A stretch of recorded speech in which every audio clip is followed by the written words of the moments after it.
This was probably the most disheartening game of the season as a Toronto Raptors fan, as the Raptors are coming off a massive W against the Cleveland Cavaliers. Most of the lineup is back and healthy, and we come out and drop an absolute dud against the New Orleans Pelicans. So, without further ado, let's break down this game.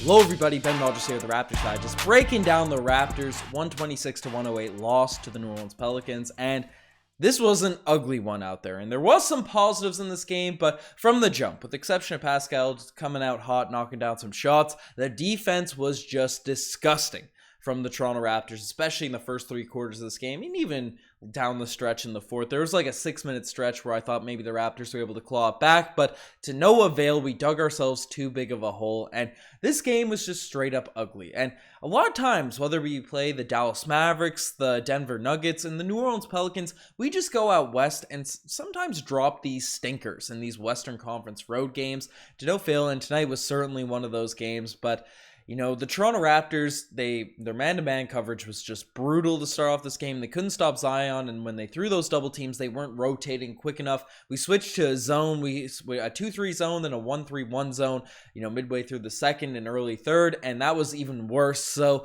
the Toronto Raptors just really didn't have it going on the defensive end, and then offensively, the shots weren't following either. Like, for our Raptor squad, right, we shot as a team 28% from behind the three-point line. If Gary Trent Jr. wasn't playing there tonight, it would have been a lot worse. We would have been below 10%, but it was just an ugly all-around performance. Now, there was a couple positives. I will start with those because I think it's deserved so. As the star boy Gary Trent Jr. came off the bench in this one and had a positive impact. Really played well, especially in the second half with 35 points in this one, knocked down 6 of 11 threes. You can see the box score down there. Was fairly efficient from the field and really was the reason the Raptors came back a little bit in the fourth. I also thought, especially in the second half, was playing motivated defense, was getting some steals. Thought Gary did a solid job of coming off the bench in this one, but it's really tough to judge how the rotations sort of work, how they sort of look with Gary coming off the bench in a game like this, because with the exception of him and Pascal Siakam, who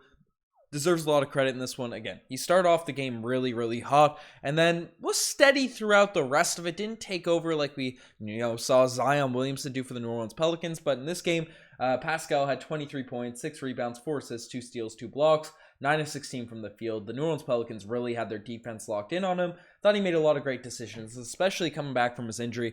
Pascal's been playing great, but with the exception of those two guys, it was an ugly game for the Toronto Raptors. And, a couple guys, Scotty Barnes ended up getting, we talked about him being moved to the bench in the last game. I mistakenly or just stupidly used bench in terms of him not starting, but was properly benched in the second half of this one, or at least in the fourth quarter, as Nick Nurse favored Juancho Hernan-Gomez, and especially down the stretch in the fourth quarter, to make a comeback, to make a run for this game. And Juancho played pretty solid in this one too. 9 points, 3 rebounds, 3 assists, some solid defense. But Scotty Barnes tonight wasn't too great.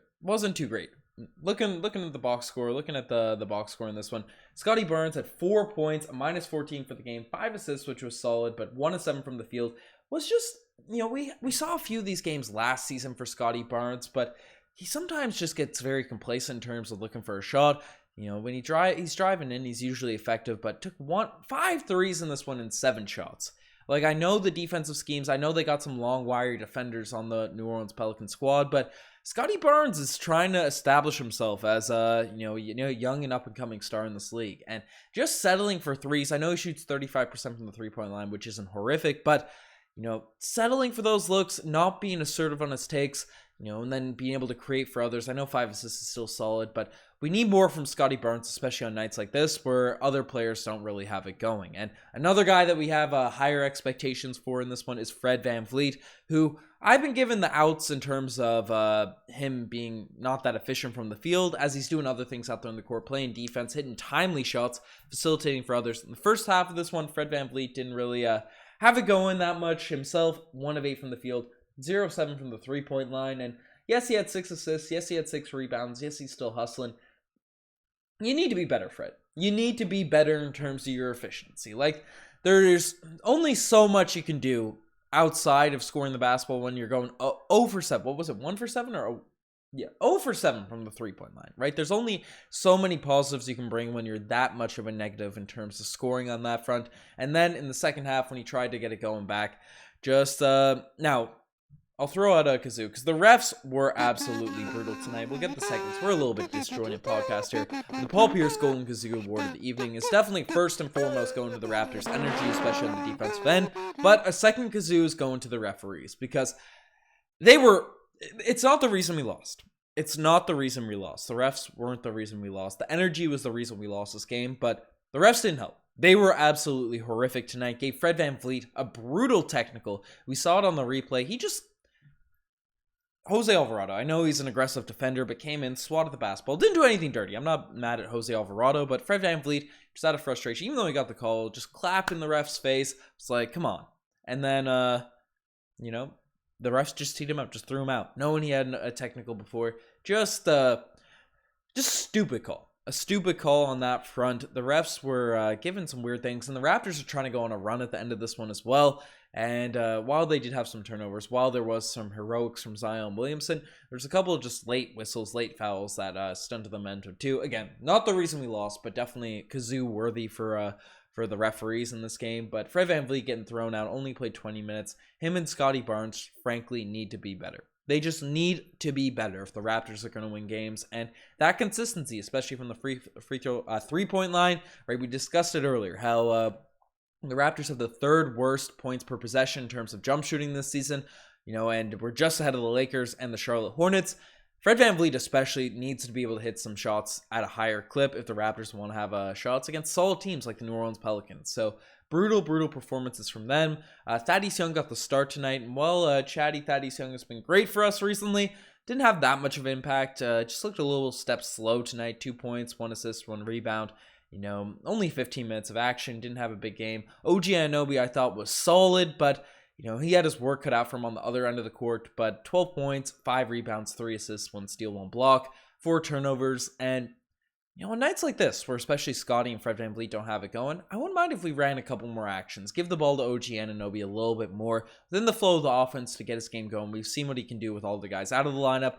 We got to show some love to OG for playing well recently. But thought he was just sort of more ball-watching-y today on the offensive end. Maybe there's fatigue when you're going up against Zion Williamson, who's having a monster night. But definitely could have used OG more on the offensive end. And then the rest of the lineup, we'll just quickly run through the box score. Chris Boucher, 6 points, 2 rebounds. Nothing spectacular. Really has been struggling from behind the three-point line. I brought up Juancho already. Thought Koloko actually played solid.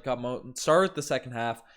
Brought the energy out there, played some defense, got a couple blocks, 6 points, 2 rebounds. Games like this will get him back in the rotation. And while Kem Birch didn't miss a shot, 1 for 1 from the field, in his few minutes of action really didn't impress me too much. Then we got Jeff Doughton, Malachi Flynn, not too much run. Delano Banton also, I thought, brought some energy in the second half. 7 points, 4 assists, 3 rebounds. He's got one of the highest plus-minuses of the game, but I thought that was a lot more due to Gary Trent Jr.'s heroics at the end of the game rather than Delano Banton, as we brought up. And we'll talk about it. The spicy Pele of the day, the performance of the night, it's going to Gary Trent Jr. because he was hitting some shots, man. He was hitting some shots. He's getting the Raptors back into it and knocking down his threes, and was really the reliable scorer for this Raptors team at the end of the game. I'd be interested to see what people think about him coming off the bench going forward, but I think we'll need a bigger sample size because at least he played well coming off the bench. But again, he's probably doing that to get a starting spot in a contract year. We'll see how that all plays out. We already gave out the Golden Kazoo, but not all plays could be the spicy Pele of the day, and some just make you say, oh, geez. And Trey Murphy III had a moment in this one that verbally made me say, oh, geez. The Raptors looked down and out. He just came down from outside the key. I might be exaggerating, hyperbolizing a little bit, but felt like he jumped from like 10 feet away from the net. Felt like free throw line range, in traffic, missed a dunk. But, some of those missed dunks just make you say, oh, geez. And, I guess OGs as well could go to Zion Williamson, who tonight played a really strong game. 12 of 15 from the field, 9 of 12 from the free throw line, 33 points, 10 rebounds, 5 assists, 4 steals, 2 blocks, and just had a superstar level outing. That's the only way to describe his performance in this one. And while the Raptors down the stretch of this game had looked like they could have potentially came back, especially, in the modern NBA, you can go on runs in a hurry. You know, they were down by 31 points at one point. They got it to within 11 with about 6 minutes to go, and then Zion Williamson had a ferocious block that may or may not have been goaltending, not to critique the referees, but then came down with a ferocious dunk on the other end, got a steal, finished again, and then got another defensive stop. So Zion single-handedly put an end to that run, put an end to the Raptors' hopes for winning this game, and just overall an ugly, ugly performance. Now, am I going to start stressing? Am I going to be worried about this game going forward? No, I want to see a bigger sample size. I feel like every season we drop a dud like this to either the Nuggets, the Mavericks, or the Pelicans, it feels like. Whenever we play those teams on the road, we just have some ugly, ugly loss. I think last year we had an ugly one where CJ McCollum absolutely killed us. So this continues, these horrible games continue with our full team in the lineup. Then I'll start to get stressed. But Raptors fans, I'm not worried. And you guys shouldn't be either. But if you guys want to stay up to date with everything surrounding the Toronto Raptors, definitely hit that subscribe button. It means the world to us. If you made it through on a ugly game like this, the post game, I appreciate you guys. You guys are real ones. I'm signing out. Cheers.